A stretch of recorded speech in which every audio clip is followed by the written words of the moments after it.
Pemirsa, ada sebanyak 110 warga negara Indonesia berhasil kabur dari perusahaan scam judi online di Krieutum, Kamboja. Saat ini mereka berada di rumah detensi imigrasi Phnom Penh untuk menjalani proses pendataan dan pemeriksaan oleh pihak berwenang. Afrizal Fauzi Akbar atau Rizal, salah satu WNI asal Jakarta Timur, mengisahkan pengalamannya saat berhasil melarikan diri dari perusahaan yang memperkerjakan mereka secara ilegal. Rizal menjelaskan perusahaan ini berkedok bisnis digital, namun sebenarnya merupakan jaringan penipuan dan perjudian online ilegal. Selama bekerja, ia dan rekan-rekannya tidak digaji, bahkan ada yang mengalami penyiksaan fisik maupun tekanan psikis. Setelah melarikan diri, mereka diamankan oleh pihak berwenang Kamboja dan ditangani oleh KBRI Phnom Penh. Saat ini seluruhnya dalam kondisi aman dan menunggu proses pemulangan ke Indonesia. Mereka juga sempat kebingungan bagaimana cara untuk kembali ke tanah air. Mereka berharap bisa bekerja sementara sambil menunggu bantuan pemerintah untuk memulangkan ke Indonesia. Yang lompat dari gedung tempat kita bekerja karena kami banyaknya disiksa oleh pihak Cina. Setiap harinya kami dipukuli, kami disetrum, kami disiksa. Sampai ada yang mati, meninggal orang. Rekan-rekan Indonesia yang terjebak di tempat karantina imigrasi Kamboja ingin meminta bantuan kepada Bapak Presiden dan pemerintah Indonesia untuk membantu kami terkait masalah biaya pulang. Dikarenakan di perusahaan sebelumnya kami tidak digaji betul, dan sebagian dan beberapa rekan kami dan keluarganya tidak memiliki uang untuk tiket pulang. Dan untuk mengetahui bagaimana nasib lebih dari 100 warga negara Indonesia yang berhasil kabur dari perusahaan scam judi online di Kamboja ini, sudah hadir bersama kami dari luar studio Direktur Pelindungan WNI Kementerian Luar Negeri Yuda Nugraha. Selamat siang Pak Yuda. Selamat siang Mas Anggi. Ya, Pak Yuda, jadi perkembangan situasi terkini untuk WNI kita yang masih berada di Kamboja seperti apa, Pak?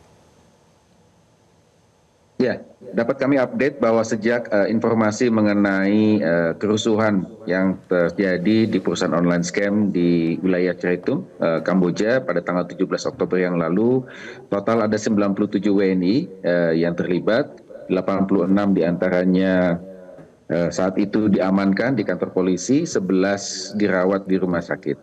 Dan ada juga 4 warga negara kita yang ditahan oleh pihak kepolisian karena diduga melakukan kekerasan sesama WNI. Kemudian ada tambahan 13 lagi yang diamankan oleh pihak polisi sehingga total ada 110 warga negara kita yang terlibat. Ya, dapat kami sampaikan bahwa mereka semua saat ini sudah berada di Phnom Penh dan KBRI Phnom Penh berkoordinasi dengan otoritas tempat. Pertama, berusaha memastikan proses repatriasi mereka secepatnya ke Indonesia. Per tanggal 22 hingga 24 tercatat ada 67 warga negara kita yang sudah terjadwal untuk dipulangkan ke Indonesia. Kemarin sudah landing 41 orang tiba di Indonesia dan sudah kami kerjasamakan juga dengan KP2MI dan Barreskrim Polri untuk pendalaman lebih lanjut. Sedangkan 11 yang saat itu dirawat di rumah sakit saat ini sudah keluar semuanya dari rumah sakit dan mereka sudah bergabung di Phnom Penh. Demikian update-nya, Mas Anggi. Baik, Pak Yuda, berarti semuanya ini memang harus dipulangkan terlebih dahulu begitu ya Pak? Iya Pak, tidak boleh dia bertahan di sana untuk bekerja kembali? Ya, satu hal yang perlu disadari bahwa mereka berstatus melakukan pelanggaran keimigrasian, overstay, seperti itu. Namun tentunya kita akan melakukan pemilahan. Ya. Pendalaman dilakukan untuk memastikan apakah mereka terindikasi sebagai korban TPPO sesuai dengan Undang-Undang 21 tahun 2007. Ada 3 unsur yang harus terpenuhi. Tindakan, syarat, dan tujuan.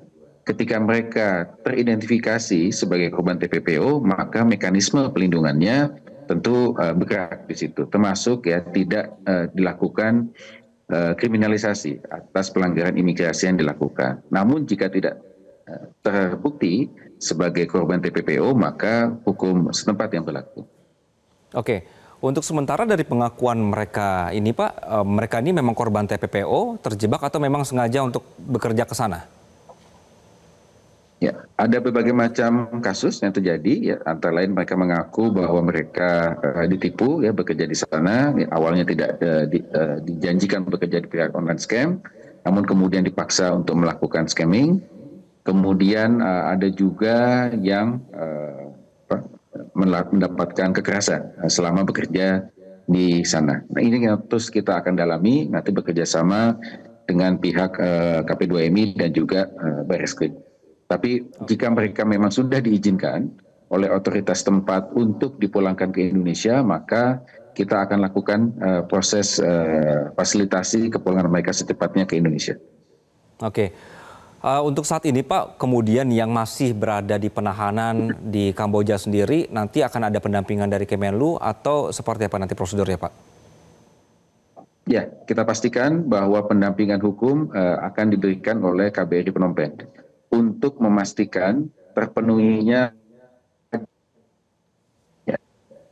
mendapatkan pengacara, hak untuk mendapatkan penerjemah, hak untuk mendapatkan akses ke konsuleran. Kita lihat nanti bagaimana proses pengadilan. Karena memang tuduhan yang diberikan adalah justru WNI-WNI inilah yang melakukan kekerasan kepada WNI yang lain. Oke. Pak, ada informasi berkenaan dengan bagaimana dengan perusahaan-perusahaan yang kemudian memanfaatkan WNI kita yang berada di sana, Pak? Ini bentuk dari penindakan hukumnya seperti apa?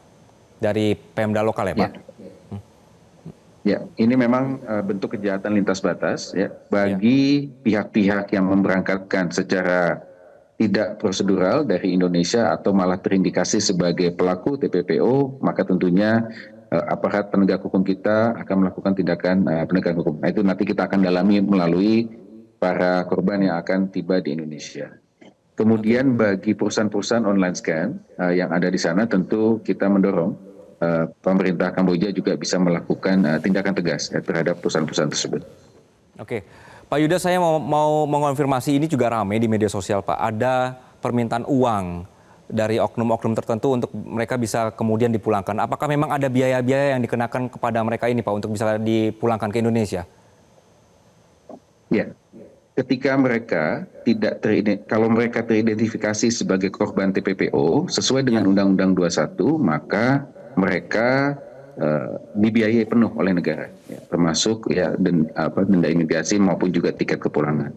Namun jika tidak teridentifikasi sebagai korban TPPO, maka tentu beban denda imigrasi yang dikenakan oleh imigrasi Kamboja karena mereka melakukan pelanggaran overstay itu harus dibiayai oleh yang bersangkutan. Jadi kita pilah-pilah mana yang korban dan mana yang bukan korban, dan tentunya penanganannya kita sesuaikan dengan kasus yang ditangani, yang sesuai. Ya. Baik, Pak Yuda Nugraha, terima kasih Pak untuk penjelasannya Pak di siang hari ini. Selamat siang. Jelajahi cara baru mendapatkan informasi. Download Metro TV Extend sekarang.